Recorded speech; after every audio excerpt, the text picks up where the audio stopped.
Congress tonight, wants to have... You have who on the telephone? I didn't know that. I did not know that. I apologize. Thank you. First time I've heard about it. Judge Webster? Yes, Peter. I'm sorry, sir. I didn't know you were on the phone. No, it's been very interesting, and I'm glad to listen. Thank you, sir. This is Judge William Webster, the former director of the FBI, on the phone, one of the... And the CIA as well, as my friend John Miller points out. Judge Webster, maybe you could help us understand many things, but at the outset, when this happened today, does this overwhelm the FBI and drive the CIA into some kind of turmoil at the same time? When it happened today, is that your question? Yes, sir.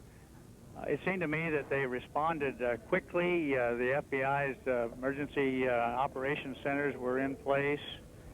CIA, of course, is going back to its intelligence and see what they had, what they didn't have.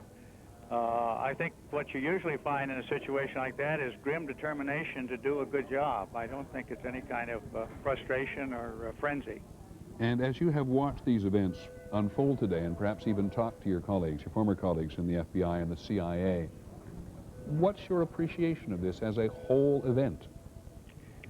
Well, it's an extraordinary event, and it brings home what we've been saying about the change of terrorism in the last 20 years, as it moves from fewer numbers, trying to make a political point, to doing extreme damage. This reached a high level of capacity to do damage in that way, and it needs to be addressed as such. When you think about what has happened today and the tremendous tragedy and calamity, it didn't involve nuclear weapons, it didn't involve biological weapons, it didn't involve equipment, artillery, scuds, or anything. It involved the ability to steal 4 or 5 airplanes and to send them on a course of destruction. That's within the capacity of non-governmental organizations such as the kind you've been talking about. And do you believe, Judge Webster, because there's a lot of armchair observation today, and I don't mean to include you in that, a lot of armchair observation from many of us, do you believe that this in any way, shape, or form could have been prepared for, if not prevented? You'd like to think that you could prepare for every kind of calamity, but you also like to think that we live in a society that we're very proud of in terms of the freedoms we enjoy, and the freedoms to travel is one of those. Freedom from violence is another one, to the extent that we can know about it. Knowing is the difficult thing. In my years of experience, terrorism was the most difficult because of the cellular nature of decision-making at the top. Even the people who were in the organization would not know until the last minute what was going to take place. I hope we can develop better means of profiling the kinds of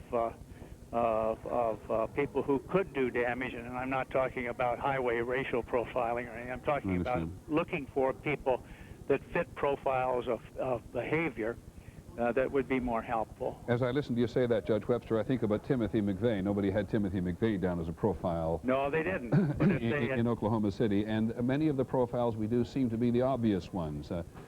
Pick on a member of a developing nation because the nation is antagonistic, or the group because it's antagonistic to the United States. I mean, is this the most efficient way to do it? No, I think that was just one of the things that we're trying to say, should we tighten up? It's not clear to me that we don't know enough yet to draw any firm conclusions about whether or not people were able to walk on board those airplanes with weapons that passed through the screening devices. We just don't know yet, and we shouldn't draw conclusions about that.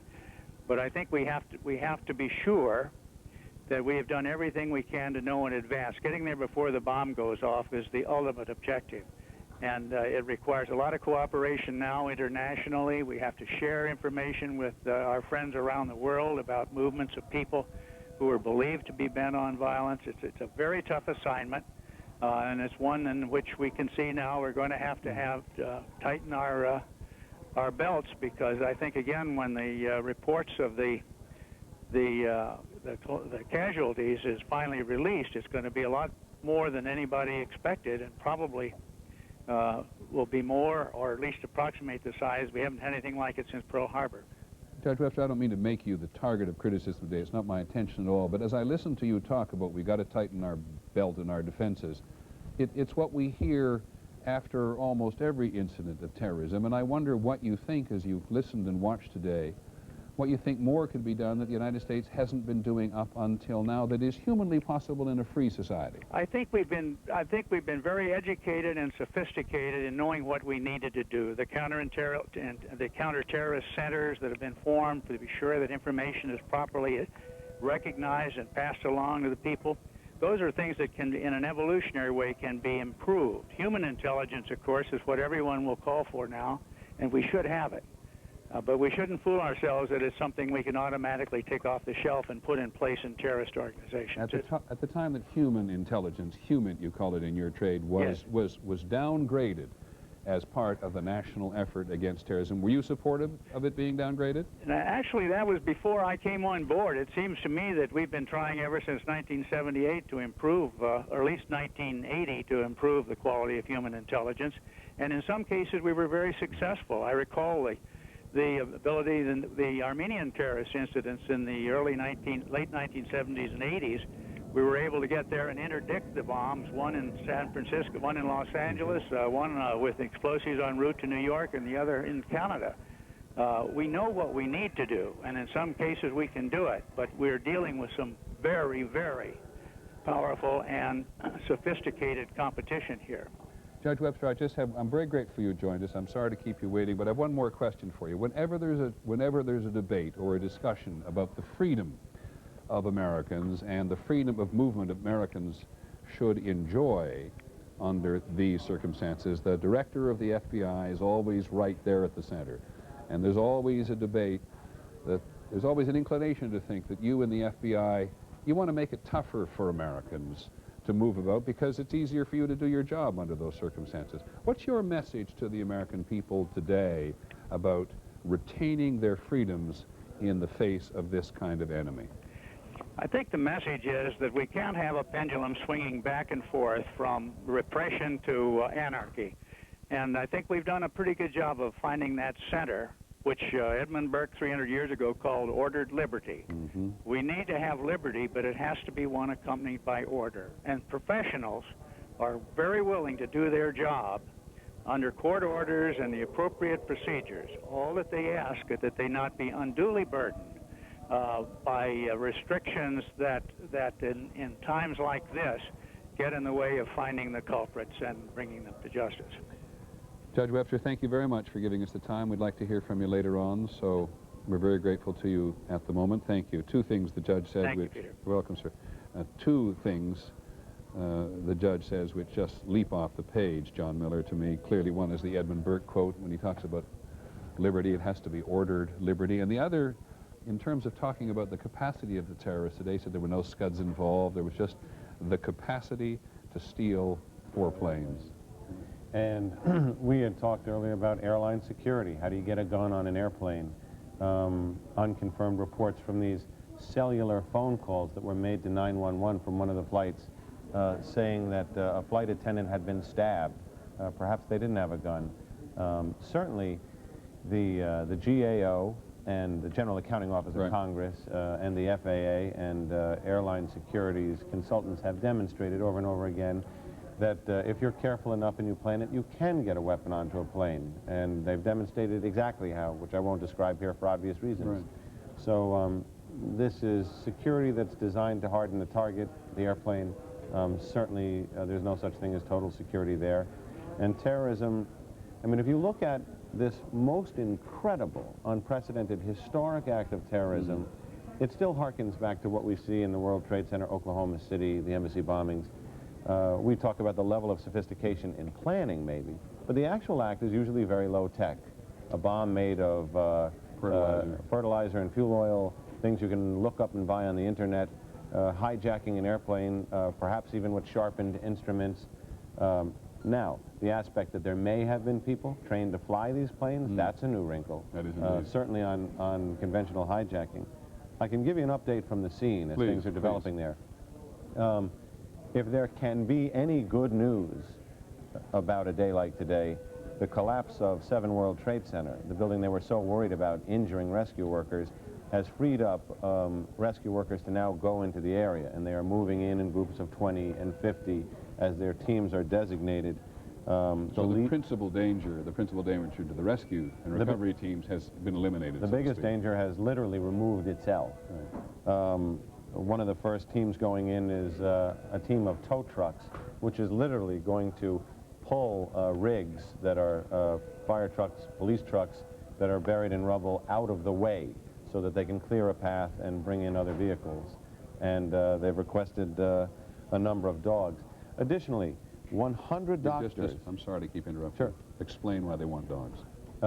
They want bloodhounds, cadaver dogs, the kind of dogs that can climb up in the rubble with them and catch the scent of people that they can dig for in such a big pile of rubble. It is a strange name for a specialty, but there are indeed things called cadaver dogs. Anybody who called it the Condit investigation know that they were used in, et cetera. Go on, right. Please. 100 doctors, 100 nurses are standing by the main police facility that is now the command post for the NYPD, not police headquarters, but an off-site location further up into Midtown, has them standing by waiting for somewhere to send them. And essentially, this long operation, which will be the longest night for New York's rescue workers, has just begun.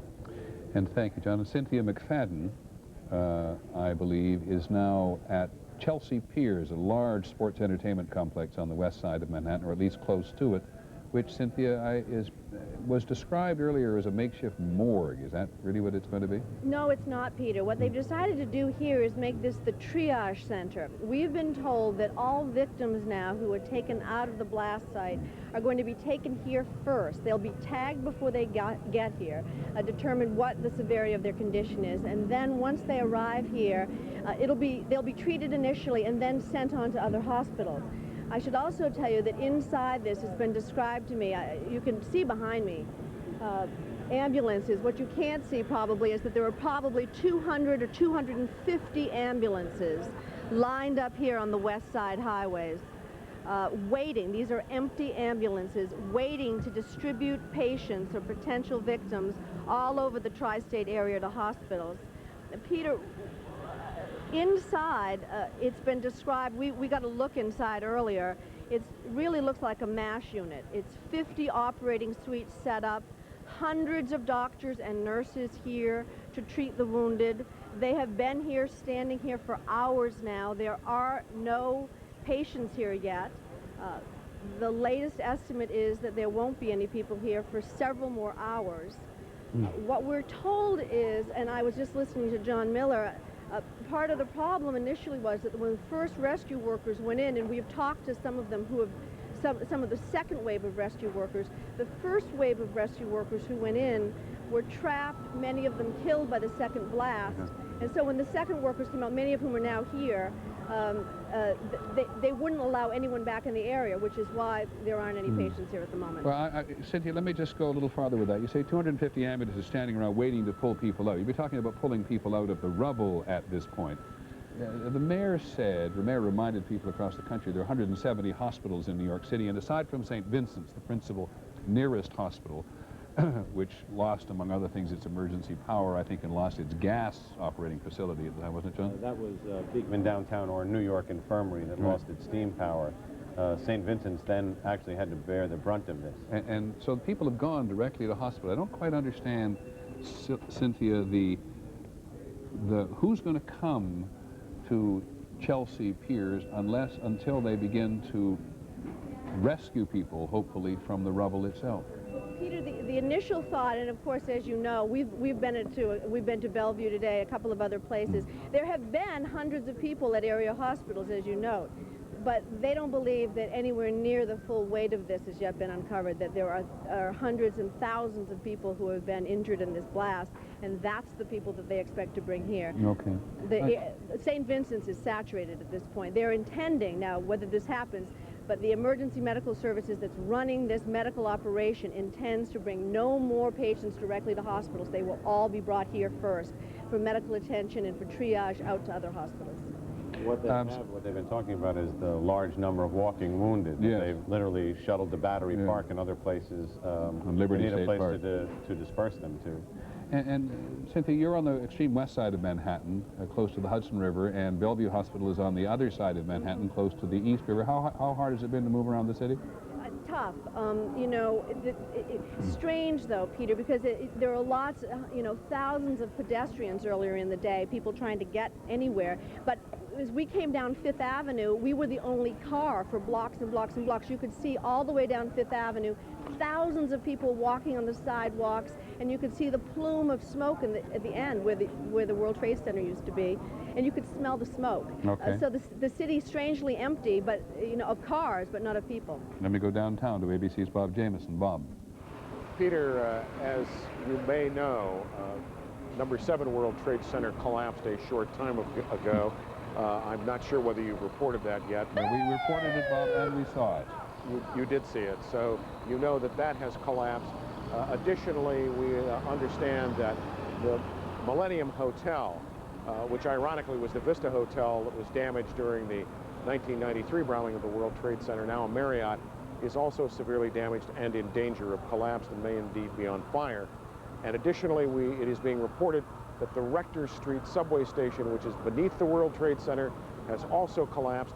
That cuts off, of course, the number 1 and number 9 subway lines, which run from lower Manhattan to upper Manhattan on the west side along Broadway. Okay, thanks very much, Bob. We now understand that there are explosions in Afghanistan tonight, in the capital of Kabul. Sorry, the capital Kabul, which is the capital of Afghanistan tonight.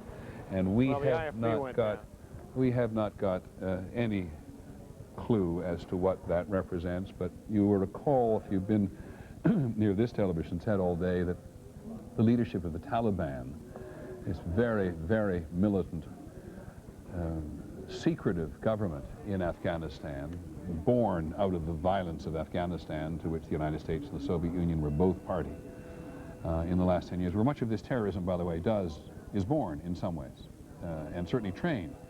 Afghanistan has been, since the 1980s and 1990s, on the cusp of the war between the United States and the Soviet Union, India and Pakistan and Kashmir all next door.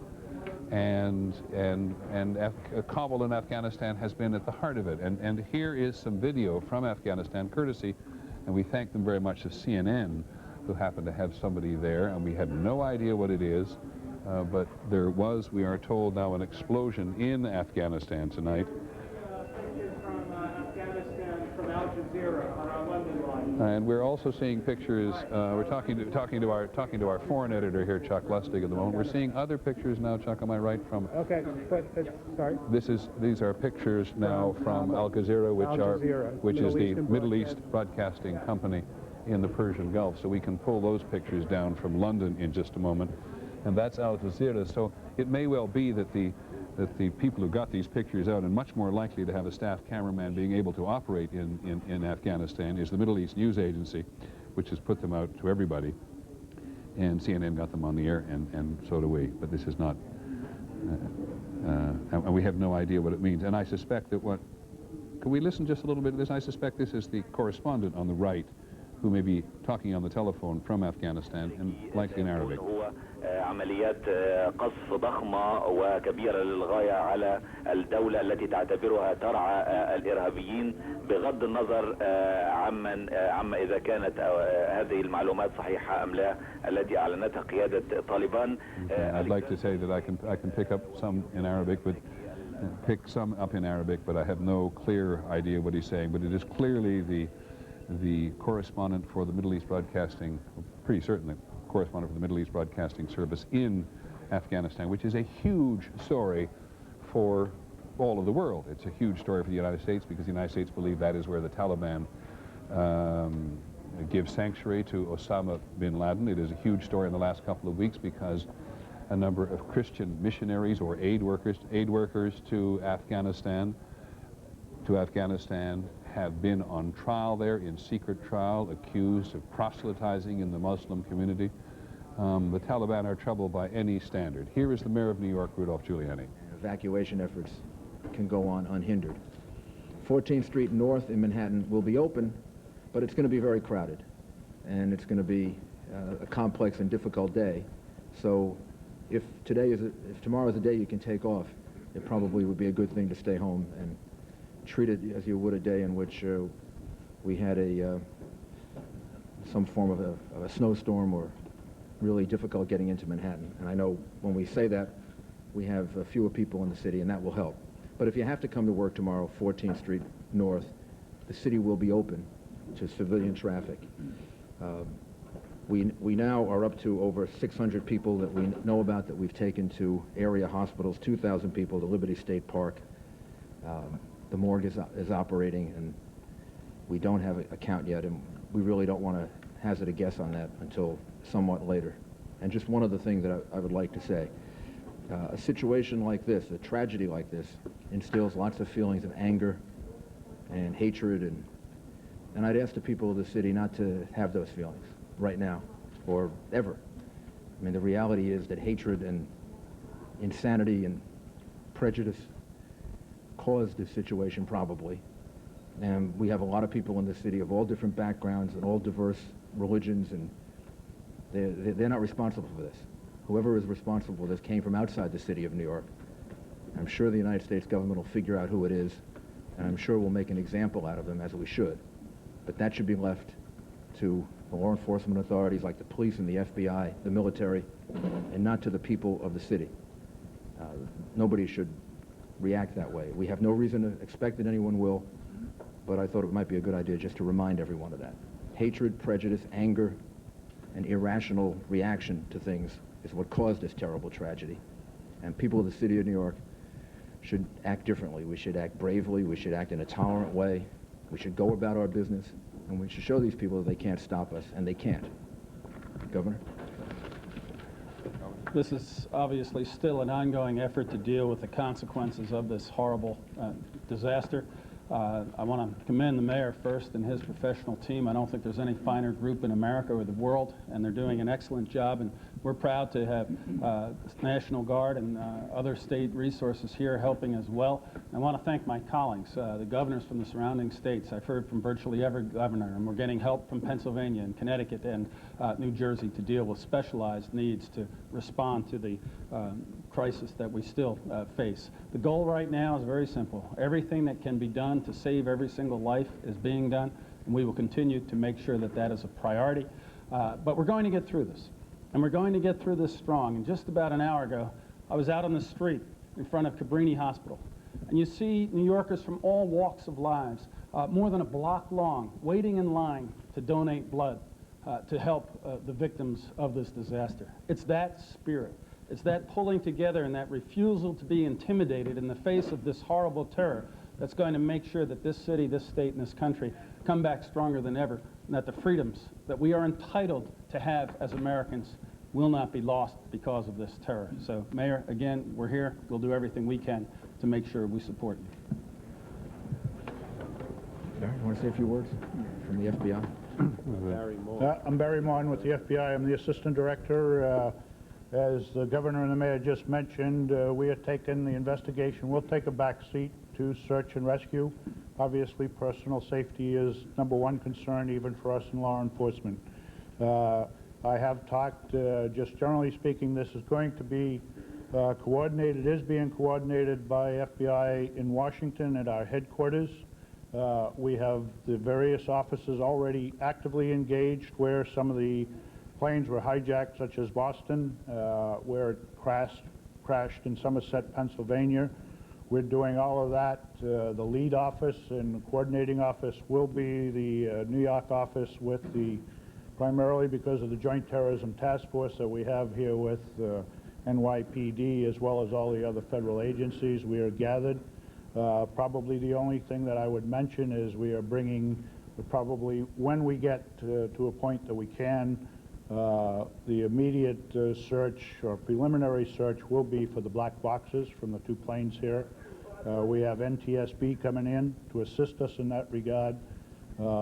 Further, at maybe subsequent briefings, if we are not successful, we will have pictures to show, or the mayor will have pictures to show and an aid to assist us in that effort. That's where we are at the moment. I'd like to. I'd also one other thing. I'd like to once again commend St. Vincent's Hospital. We were there a little bit earlier after we talked to you. They've taken care of over 300 people so far, and they needed water. The sanitation department has delivered 2 tankers of water to them so they can carry on their emergency efforts. If there are other hospitals that need help, having delivered over 600 people to hospitals, if they would communicate with us, with OEM and with the police department, or with the sanitation department or the fire department, we can give them the help that they need. We can find the water, we can find the emergency generators. If there are any hospitals that need help, please communicate with us. If I might, I want to add one piece of information. The mayor's emergency task force and personnel are doing a spectacular job, but this is going to be an ongoing effort of some days or weeks. And we're calling for professionals, nurses, nurses' aides, EMTs, others to sign up to volunteer their services. We don't want them flocking to the city, but as the workforce gets exhausted and worn out, we're going to have rotating replacements. And we've set up a hotline where people, medical professionals, nurses, emergency management services can call 1-800-628-0193 to sign up so that as we need that support, we can call on you. We've also set up a hotline for doctors who are willing to help as we rotate through and provide additional backup and support services to the professionals who are acting currently, and that number is 1-518-431-7600. The spirit of New Yorkers is great. The spirit of people to come together in this time of enormous crisis to deal with that crisis is what's going to get us through. So if you have those specialized skills, don't try to flock to the city or to the scene. Call these numbers and we'll, in an orderly and organized way, be able to provide additional support. Mr. Mayor, it's been almost a day now that's gone by without a death toll. Can you at least quantify it? Is it in the hundreds, the thousands? Is it over 5,000? Is it over 10,000? There's no way to know that yet. The rescue efforts have not arrived at being able to really give us an estimate like that, and it would be unfair to do that. We would just be guessing based on the numbers of people that are in the building, and so I know you're desperate for a number like that, but it actually doesn't do any good. I mean, let's first find out what the number actually is, when we're closer to being able to make an estimate. Commissioner, Commissioner, or the Mr. Mayor, based on the fact that the way the buildings collapsed on each other, do you have any reason to believe that there were bombs either on the planes or bombs that were in the buildings on the ground that would cause them to collapse the way they did? No, there's nothing to indicate that at this time. And on the body count, as you were asking, our rescue efforts have really been hindered because of the structural damage of the buildings. You know, we want to get in there. We want to rescue the people that are alive and well in there, but we have to do it safely. And we've had an enormous problem with the structural damage because the buildings keep collapsing. So we're taking it one step at a time. We're trying to do it as safely as possible, and as soon as we can get in there and get them out, we'll do so. But you know, within the last 15-20 minutes, another part of one of the buildings fell. So this is a continuing effort, and as soon as we get the numbers, we'll let you know. Mr. Mayor, 7 World Trade Center has already fallen down, one of the buildings that has collapsed. It houses OEM, several federal agencies, and within OEM, your bunker, your spot where you're supposed to be safe during emergency situations. What goes through your mind now that that's gone? I thank God that I'm safe. I feel terrible for the people that we lost, some of whom I talked to just 15 minutes before we lost them. And the city is going to survive. We're going to get through it. It's going to be a very, very difficult time. I don't think we yet know the pain that we're going to feel when we find out who we lost. But the thing we have to focus on now is getting the city through this and surviving and being stronger for it. Mayor, have you had conversations with the president, and can you give us an idea of what he's doing in terms of coordinating efforts? What message has he sent to you? The president, the governor and I both spoke to the president earlier. We talked to the White House 4 or 5 times after that, and the Navy. And their message that they gave us, just to simplify it, is that we're going to fight back. And we're not going to let terrorists frighten us. We're not going to let terrorists stop us from going about our way of life as Americans. And I have no doubt, I have absolute confidence that will figure out who did this and make an example of them so that this doesn't happen again. And our job in New York City is to save as many people as possible and get the city back to a normal way of life as soon as possible. Mr. Mark, can you tell us where their family members may be? Do you have hotlines that you can call to try and find out where people might be? Right now, our major focus has to be on trying to find people. And if they call the police department and the fire department, we will do what we can to try to help them. But right now, we really have to focus on being able to search for people and find people, and we would not be able to give them that information at this point, just like we can't give you that information. Mr. Mark, can you tell us at this point what the status of the investigation is? What are you looking at? What kind of information do you have or have you received? And are there well, as I already mentioned, I mean, it's very preliminary. Obviously, as you've heard from the stage here, and law enforcement is taken, we're concerned with the search and rescue. So we're poised, we're making plans with NYPD, subsequent when all of the casualties or all of the searching is done, that we would go in and do a crime scene. But we're coordinating it. It's going to be coordinated through Washington with the New York office as far as where the planes were hijacked from, obtaining a manifest, where the plane crashed in Pennsylvania. We would obviously go to all of the intelligence agencies throughout the world for information pertaining to this. So we got a number of things going. As I mentioned, with NTSB, we're going to come in. Hopefully we'll get some of these black boxes. But we're more or less in the setting up stage and putting our ducks in a row to conduct the investigation. We've had a number of reportings, as you can imagine, with any type of this type of incident. They are being run out by the Terrorism Task Force as well as the PD. We've had a number of them so far that have all been unfounded. So that's going to continue. We obviously want to solicit the public's help if they saw anything unusual. We will be establishing, I don't have it just yet, we will be establishing an 800 number which will be manned by our Atlanta, Georgia office, because right now, as is the mayor and the PD, we're suffering down at 26 Federal Plaza with phone calls. We're not able to make phone calls out. So in lieu of that, I would give you the headquarters number in Washington, D.C. is 202-324-3000 is the general number. If anybody had information pertaining to this incident, they should call that number and it will be routed to the appropriate people. Mr. Mark, there have been reports that the people who were on the planes were actually allowed to make a call to their loved one or to whoever before the plane actually crashed. One of those people making a call was the wife of the Solicitor General, Barbara Olson, who apparently called her husband and told him that people with box cutters and with knives had hijacked the plane and that they had driven everybody to the back of the plane, including the pilot. Do you have any other reports of people making calls and giving details about what was going on those planes before they crashed? The one call you mentioned, I've heard. We are in the process of checking that out. We are in the process of checking any other phone calls of that nature. I'm not aware of any at this time. Were there chemicals sprayed around the streets in fear that there could also be some sort of chemical attack in conjunction with this? We've done the best we could so far to test. We've had some tests done, and it doesn't appear as if that's a problem. The major problem that they're experiencing with regard to the things that people were breathing in and getting in their eyes is the cement, and it's caused some real irritation to some of the people. But so far, there's no indication of any other chemical reaction, but that's still being tested. How about asbestos? Because the building had a lot of what the mobilization effort is. There are concerns about asbestos, and at this point, it does not appear as if there's an undue amount of asbestos in the atmosphere, but those are very preliminary tests.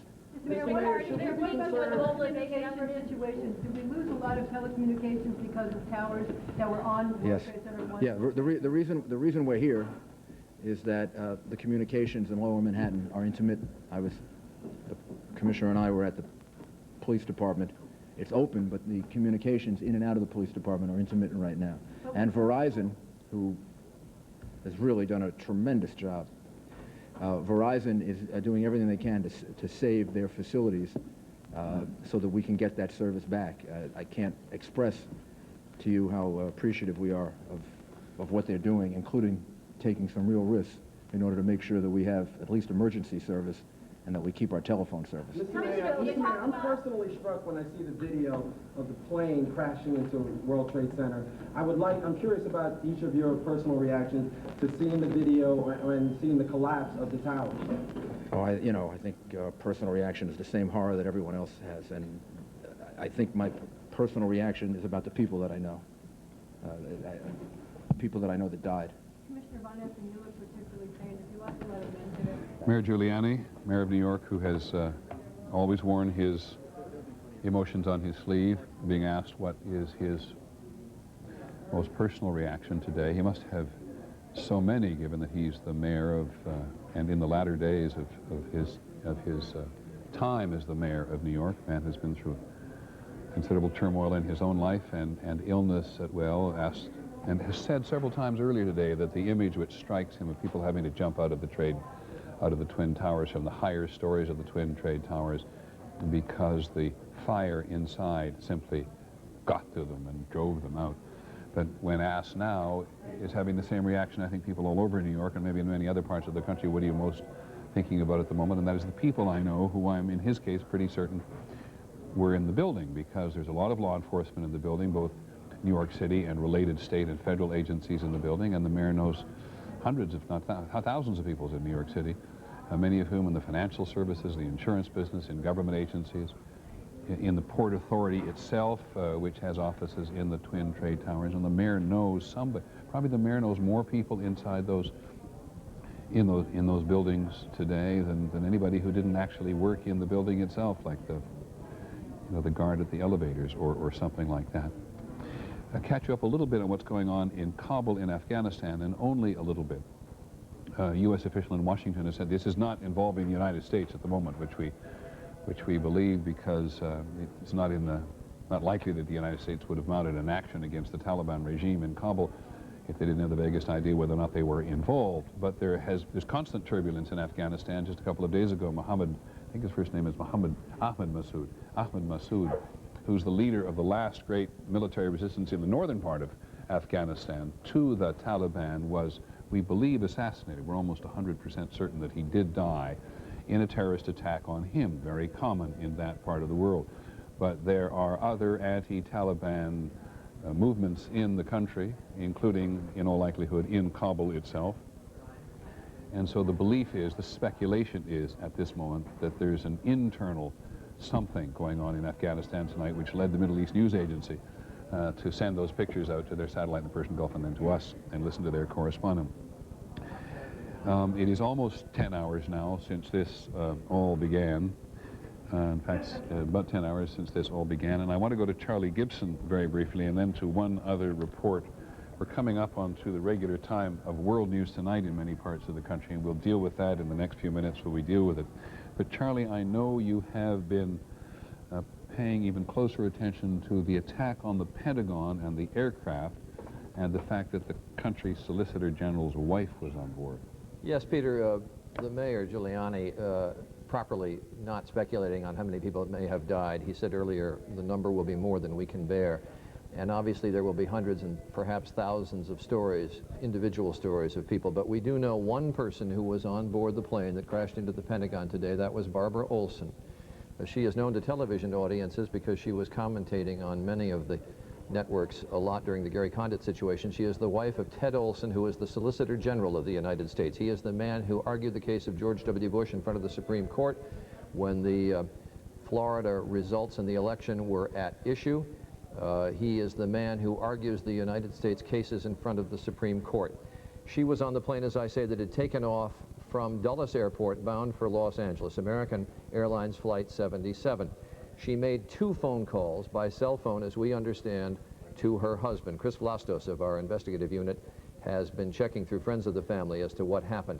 Now, we have reported previously that United Airlines Flight 93, which crashed outside Pittsburgh, that there were men on board that flight wielding knives. Somebody had been able to call out from that flight, said that the hijackers had knives, had cut a couple of the flight attendants, and had gained access to the front of the plane.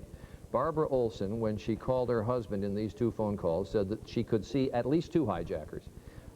They had herded all the passengers to the back of the plane, and they were wielding box cutter knives. Those are the kinds of knives, you know, where you slide forth a razor blade. They had box cutter knives that they were threatening people with. She said they were circling over the Pentagon, which is curious, as if they were waiting for something. That plane, after having left Dulles Airport, was diverted to the area of the Pentagon and was circling. We don't obviously know why or for how long, but it crashed into the Pentagon moments after the planes had hit the two towers of the World Trade Center. And she said to her husband in those phone calls, "What should I do? What should I do?" But of course there was nothing she could do. Peter?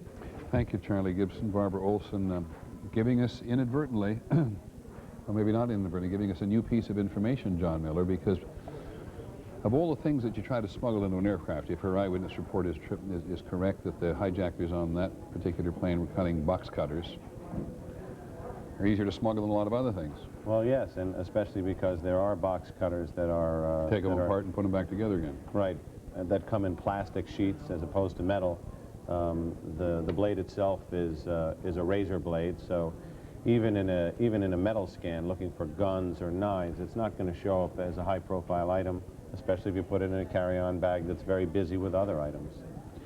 It is, and as you were talking, I just keep thinking, when we'll ever learn about this? We will learn, perhaps someday, what actually happened in those cockpits if the cockpit tapes survive these horrendous incidents. But this is not like the black boxes necessarily, which keep automatic records of the plane's systems. No, cockpit tape is more vulnerable. The cockpit, the in-flight recorder will be invaluable here. I think the best shot, obviously, is the one that went down in Pennsylvania, because they can search for that within the wreckage of an airplane.